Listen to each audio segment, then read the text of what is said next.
Magandang araw! This is Princess ang hindi Donya. Huy! Ako lang to, si Princess ni Dwasa ni Doy. Ukim na Doy Doy. This is a day in my life nga pala as a content creator na student. Kaya naman, inta yun! It's Monday! Kaya naman may pasok ang mga taong to. Buhay princess at prinsipe nga pala yung atake namin dito kasi late na kami nagigising. Charing lang! Hindi naman kami anak ng kontraktor na hawak ang flood control project para maging princess at prinsipe. May pasok man o wala, sadyang late lang talaga kami nagigising dito. Pero kapag nasa probinsya nga ako dun sa amin, alas 5 pa lang dapat gising ka na. Lalo na kapag pupunta kayong bukid, kailangan talagang maagang magising. Mas maganda kasi kapag umaga, yung tipong palabas pa lang yung mahal na araw para marami kang matapos na trabaho. Tsaka pag mainit na, pwede nang umuwi. Laking bukid kasi ako, kaya alam ko yung mga ganyan. Sa mga oras nga na yan, ay bumangon na ako para makapag-prepare ng makakain. Pagkatapos ko nga magluto dyan, naligo muna ako. Medyo mahaba pa naman yung oras namin dito kasi hapon pa naman yung pasok namin. After nga namin maligo, kumain na agad kami. Ganito nga yung routine namin. Every time na may pasok, dinalian ko na nga lang kumain dyan kasi magme-makeup pa ako. Ang bagal ko kasi mag-makeup, abot ng isang araw. Joke lang mga Jai, kapag mahaba pa ang oras, umaabot ako ng isang oras. Kapag alanganin naman na ang oras, nasa 20 to 30 minutes na lang, o diba? Flex ko nga pala tong gamit kong setting spray dito. Yan ang dahilan kung bakit hindi ako nagiging haggard kapag naka-makeup ako. Kita mo yan, laban na laban ang makeup. Tumatagal talaga ang makeup ko kapag yan ang gamit kong setting spray. Ilalagay ko na lang sa comment section yung link kung saan ko siya nabili. Baka din kasi magustuhan nyo. Nagpalit na nga ako ng damit dyan mga Jai. At dito nga habang sinusuot ko yung dal shoes ko, may nangyari. Pagkasuot ko nga ng dal shoes ko dyan mga Jai, naapakan ko yung paa ko. Kaya aray ka.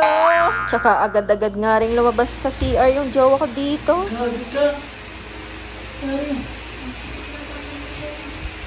Agad niya nga rin pinunasan yung mga dugo sa floor kasi naikalat. Naglakad pa kasi ako para mag-video mga Jai. Dilinisan ko nga to ng alcohol tapos nilagyan ko ng cotton para mag-stop yung paglabas ng dugo. At buti na lang hindi siya gaanong masakit kapag naka-dal shoes. Sa mga oras nga na ito, inaantay na lang namin yung maghahatid sa amin para makapasok na kami ng tuluyan. Mga ilang minutong pag-aantay nga, dumating na yung maghahatid sa amin. Kumain pa daw kasi yung driver kaya natagalan. Dito nga't bad mood na tong si Jowa Kez kasi malilate na siya. Alas 2 kasi yung first subject niya. Habang ako naman alas 3 pa, sumasabay talaga ako pag isang oras lang pagitan namin para hindi na pabalik-balik yung driver. 25 to 30 minutes nga yung biyahe namin papuntang downtown. Doon kasi yung school namin. At buti na lang hindi gaanong ka-traffic. Fast forward na nga, pagdating namin dito sa school, nagmamadali na tong jowa ko kasi late na talaga siya. Iniwan niya na ako mga Jai. Mag-isa na lang tuloy ako. Ang OA mo naman ate ko. Pagpasok ko nga pala sa gate, nakasabay ko tong classmate ko. May kasama na akong aakyat ng hagdan kasi sa 5th floor pa yung room namin. Nakakapagod nga tumaas dito mga Jai. Nasa 3rd floor pa nga lang kami dito. Hinihingal na ako. Mabilis na kasi akong hingalin, lalo na kapag pumapatong.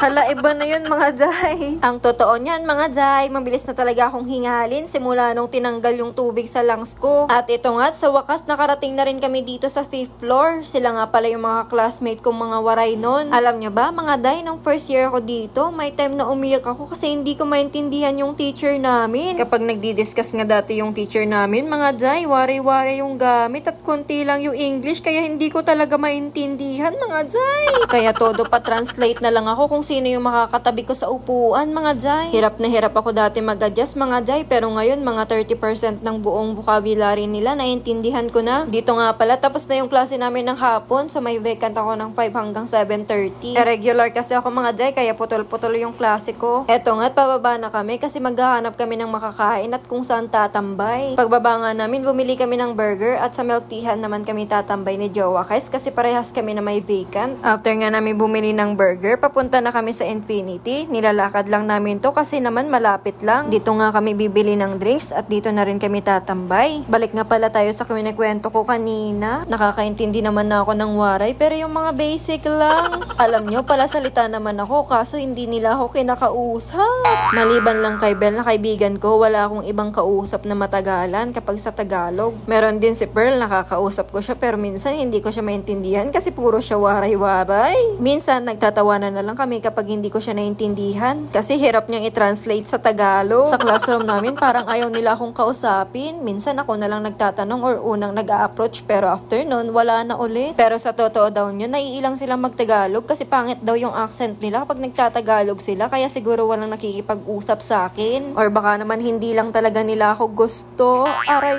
ko. Sa mga oras nga na to ay bumalik na kami sa school kasi last subject na namin. Yan nga pala yung sinasabi kong Bel na kaibigan ko. Siya nga pala yung nakakausap ko ng matagalan pag sa Tagalog. Fast forward nga, 8:30 na at tapos na ang klase kaya naman pababa na kami dito. At nandito na nga rin agad yung sundo namin kaya naman hanggang dito na lang tong video na to. Kaya bye-bye!